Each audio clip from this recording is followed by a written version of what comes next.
ಹರಕೆ ಪೂರೈಸಲು ಹುಲಿವೇಷ. ಸಾಂಪ್ರದಾಯಿಕ ಬಣ್ಣಗಳ ಬಳಕೆಯಿಂದ ಹುಲಿವೇಷ ಬರೆಯುವ ಕುಟುಂಬ.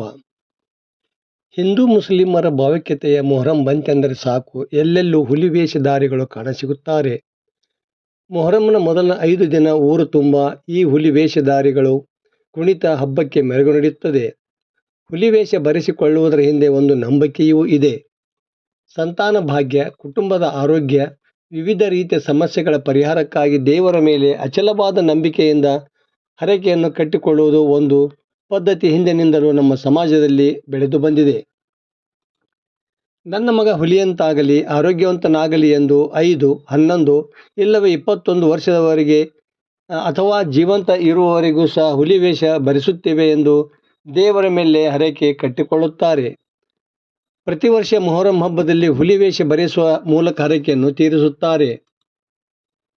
ಇನ್ನು ಕೆಲವರು ಹರಕೆಯನ್ನು ನಿಲ್ಲಿಸದೆ ದೇಹದ ತುಂಬ ಹುಲಿವೇಷ ಭರಿಸಿಕೊಳ್ಳುವುದನ್ನು ಬಿಟ್ಟು ಕೇವಲ ಕೈಗೆ ಮಾತ್ರ ಭರಿಸುವ ಸಂಪ್ರದಾಯ ಇಂದಿಗೂ ಉಳಿದುಕೊಂಡು ಬಂದಿದೆ.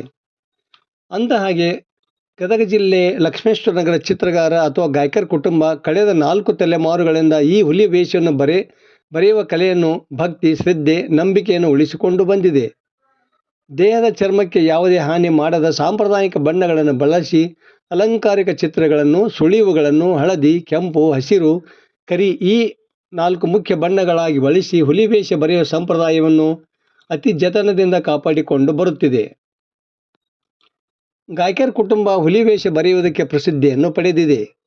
ಹುಲಿಯ ವೇಷಕ್ಕೆ ಹಳದಿ ಬಣ್ಣದ ಮೇಲೆ ನವಿಲಿನ ಚಿತ್ರ, ಹುಲಿಯ ಚಿತ್ರ, ಕುದುರೆಯ ಚಿತ್ರ, ಹಸ್ತ, ದೇವರ ಚಿತ್ರ, ಮೀನು, ಹಾವಿನ ಚಿತ್ರ, ಕೈಗೆ ನವಿಲುಗರಿ ಕಟ್ಟುವುದು ವಿಶೇಷವಾಗಿದೆ. ಈ ಒಂದೊಂದು ಚಿತ್ರಗಳು ಒಂದೊಂದು ಸಂಕೇತವನ್ನು ಪ್ರತಿನಿಧಿಸುತ್ತವೆ. ನವಿಲಿನ ಚಿತ್ರ ಹುಲಿವೇಷಧಾರಿಯ ಕನಸುಗಳು ನನಸಾಗಲಿ, ಗರಿಗೆದರಲಿ ಎಂದು ಸೂಚಿಸಿದರೆ, ಇಡೀ ಹುಲಿಯ ಚಿತ್ರ ಅವನು ಹುಲಿಯ ಹಾಗೆ ಗರ್ಜಿಸಲಿ ಮತ್ತು ಬಲಶಾಲಿ ಆಗಲಿ ಎಂಬುದನ್ನು ಬಿಂಬಿಸುತ್ತದೆ. ಇನ್ನು ಕುದುರೆಯ ಚಿತ್ರ ಕುದುರೆಯ ಹಾಗೆ ಏಕಚಿತ್ತದಿಂದ ವೇಗವಾಗಿ ಹುಲಿವೇಷಧಾರಿಯ ಬದುಕು ಯಶಸ್ಸಿನ ಕಡೆಗೆ ಸಾಗಲಿ ಎಂಬುದನ್ನು ಸೂಚಿಸಿದರೆ, ಹಸ್ತಚಿತ್ರ ದೇವರ ಆಶೀರ್ವಾದ ಸದಾ ಅವನ ಮೇಲಿರಲಿ ಎಂಬ ಸಂದೇಶವನ್ನು ಕೊಡುತ್ತದೆ. ಹುಲಿವೇಷಧಾರಿ ಮೀನಿನಂತೆ ಸದಾ ಚಲನಶೀಲನಾಗಿರಲಿ ಎಂಬ ತತ್ವವನ್ನು ಮೀನಿನ ಚಿತ್ರ ಬಿಂಬಿಸಿದರೆ, ಹಾವಿನ ಚಿತ್ರ ಯಾವುದೇ ಸೇಡು, ಕೆಡಕುಗಳು ತಾಗದಿರಲಿ ಎಂಬುದನ್ನು ಸಾರುತ್ತದೆ. ಹುಲಿವೇಷ ಬರೆಯುವುದು ಪೂರ್ಣಗೊಂಡ ನಂತರ ನವಿಲುಗರಿ ಕಟ್ಟುವ ಹಿನ್ನೆಲೆ ಗಮನಿಸಿದಾಗ ವೇಷಧಾರಿಯನ್ನು ನೋಡುವವರ ದೃಷ್ಟಿ ನೇರವಾಗಿ ತಾಗದೆ ನವಿಲಿನ ಗರಿಯ ಮೇಲೆ ಹೋಗಲಿ ಎಂಬುದನ್ನು ಬಿಂಬಿಸುತ್ತದೆ. ಸದ್ಯ ಗಾಯಕರ ಕುಟುಂಬದ ಯುವಕ ಪ್ರವೀಣ್ ಗಾಯಕರ್ ಹಾಗೂ ಅವರ ಸಹೋದರರು ಈ ಅಪರೂಪದ ಕಲೆಯನ್ನು ಬೆಳೆಸಿಕೊಂಡು ಬರುತ್ತಿರುವುದು ನಿಜಕ್ಕೂ ಶ್ಲಾಘನೀಯ. ಗಾಯಕರ ಕುಟುಂಬ ಹೊರತುಪಡಿಸಿದರೆ ಮತ್ತಾರು ಈ ಹುಲಿವೇಷವನ್ನು ತಾಲೂಕಿನಲ್ಲಿ ಬರೆಯುವುದಿಲ್ಲ.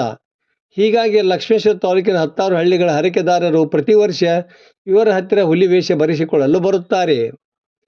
ಹುಲಿವೇಷ ಬರೆಯುವುದು ಒಂದು ಸೂಕ್ಷ್ಮ ಕಲೆ. ಇದನ್ನು ಬರೆಯುವುದಷ್ಟು ಸುಲಭವಲ್ಲ.